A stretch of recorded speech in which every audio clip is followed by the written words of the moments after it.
She walked out of that salon at 3 p.m. on a Saturday. Normal day, normal clothes, coffee probably still warm in her cup holder. By 4:30 p.m. she was dead.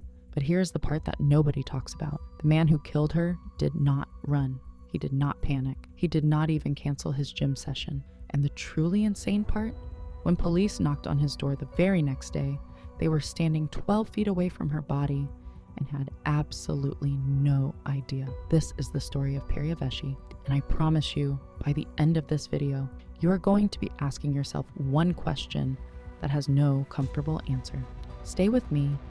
Before we get into what happened, I need you to understand who Peria actually was, because every true crime channel makes the same mistake. They spend 45 minutes on the killer and give the victim 3 sentences. Not today. Peria was Iranian. In 2010, she packed up her life and moved to Cardiff, Wales, a city she had probably never lived in, surrounded by people she barely knew, trying to build something from absolute zero. New country, new language, new social rules. Every single day, exhausting in ways that people who grew up there will never fully understand. And she did not just survive it, she genuinely thrived.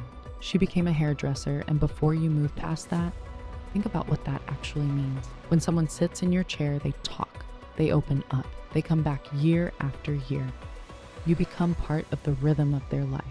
South Wales police officially stated after everything went down that Peria was much loved, popular with friends, colleagues, and clients. That is not a press release filler line. That is confirmed by the fact that when she was gone, 100 people showed up at a vigil for her. 100 people who felt her absence. She drove a black Mercedes. She had business ambitions.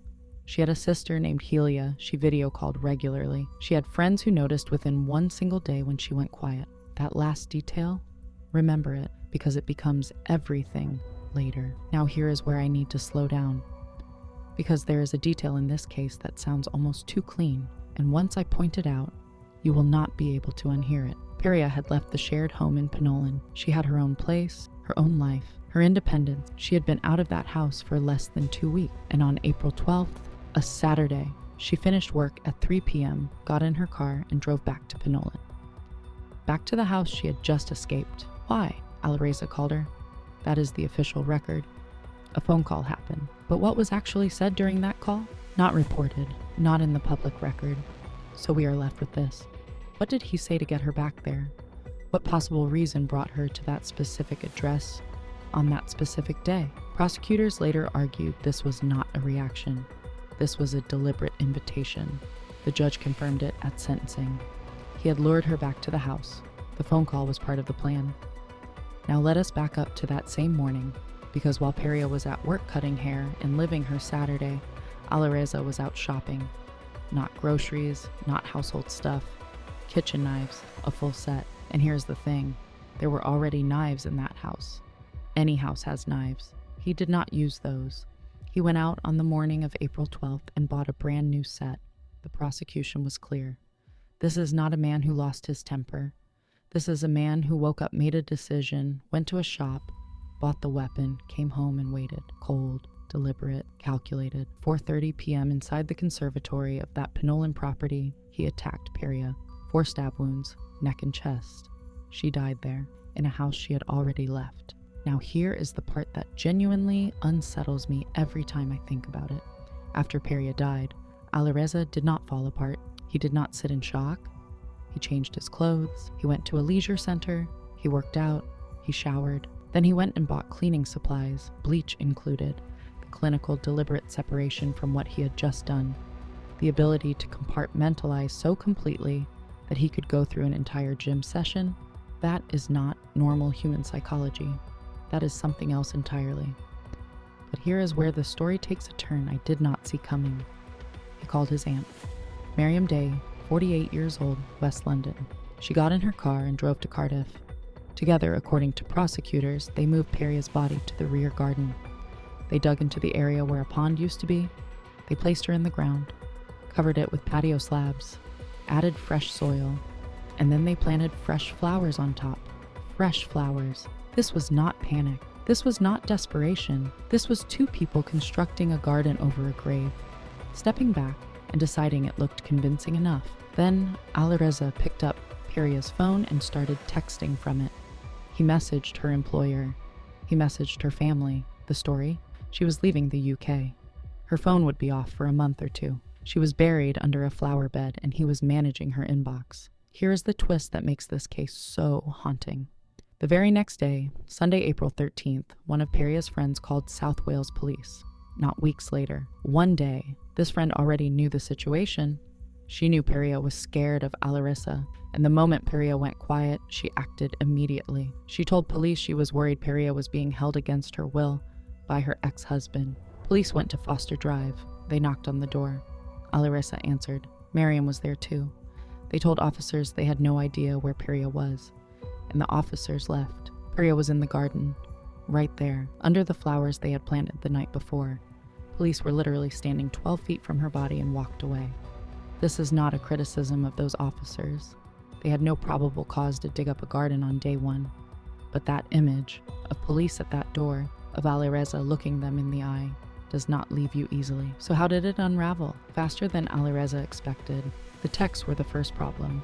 The messages sent from Peria's phone to her family and employer had the wrong tone, the wrong phrasing. The people who loved her knew her voice, and that was not it. You can fake a message, but you cannot fake a personality. Then the car. On April 15th, Peria's black Mercedes was found on Dorchester Avenue in Penolyn, right near his house. If she had genuinely left the country, that car would be at an airport or a train station, not parked in a residential street meters from her ex-husband's address. That single detail collapsed the entire story he had built. Same day, Alarissa was arrested driving back toward Cardiff from Birmingham. In his car were canisters of caustic soda. For those who do not know, caustic soda is a corrosive compound that can break down organic material over time, human remains included. He was heading back to the house with chemicals capable of dissolving her body. Police cut his plan off mid-execution. April 17th, officially a murder investigation. April 19th, exactly 1 week after Peria had driven to Penolyn for the last time, detectives excavated the garden of Foster Drive and found her under the flowers. Now I saved the biggest twist for this moment because this detail reframes the entire case from the very beginning. When investigators went through Alireza's phone, they found messages sent to a woman in Iran, believed to be his girlfriend, and these messages predated the murder. In one of those messages, Alireza had written about having Peria killed in Iran. Let that land. He was living in that house with Peria. She was still his wife, still sleeping under the same roof, and he was messaging another woman about arranging her death. The judge confirmed at sentencing that the plan had been hatched at least 1 month before April 12th, possibly longer. So here's the question I want you to sit with, the one I promised you at the start. At what point did Peria become someone he saw as a problem to be solved rather than a person? Was it when she started confiding in friends about being scared, when she talked about divorce, when she physically walked out? Or was it simply always there underneath everything, waiting? We will never fully know, but it was not a snap decision. It was a conclusion he had been slowly moving toward for a very long time. In January 2026, Alireza pleaded guilty to murder and to preventing Peria's lawful burial. Miriam had already pleaded guilty to perverting the course of justice. In March 2026, at Cardiff Crown Court, Alireza received a life sentence with a minimum of 25 years and 37 days before parole could even be considered. Miriam received 5 years and 6 months. When Alireza tried to claim he was a schizophrenic hearing voices, Judge Mrs. Justice Stacy dismissed it completely. She said he had cynically tried to play the disability card. She called the murder cold-blooded, deliberate, planned, and noticed the pattern across this entire case. The fake texts, the staged garden, the schizophrenia claim in court. Every single move before, during, and after was about controlling the narrative, shaping how others saw him. Even facing a life sentence, he was still running the same play. It did not work, because this time, other people controlled the story. Peria's sister Helia spoke at sentencing. She said no verdict could bring her sister back, and she is right. But the thing she said that I have not been able to shake is this. She talked about their last video call. She said she had noticed how beautiful Peria's hair looked. Long, curly, full of life. She had no idea it was the last time she would see her sister's face or hear her voice. All she knew in that moment was that her sister looked beautiful.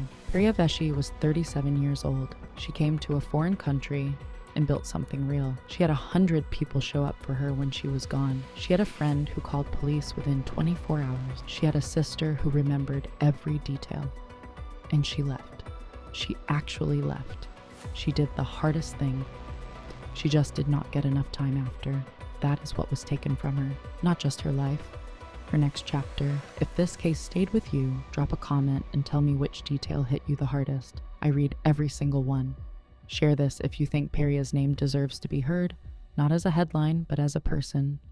And if you are new here, subscribe. Real cases, real people. The victim always comes first. See you in the next one.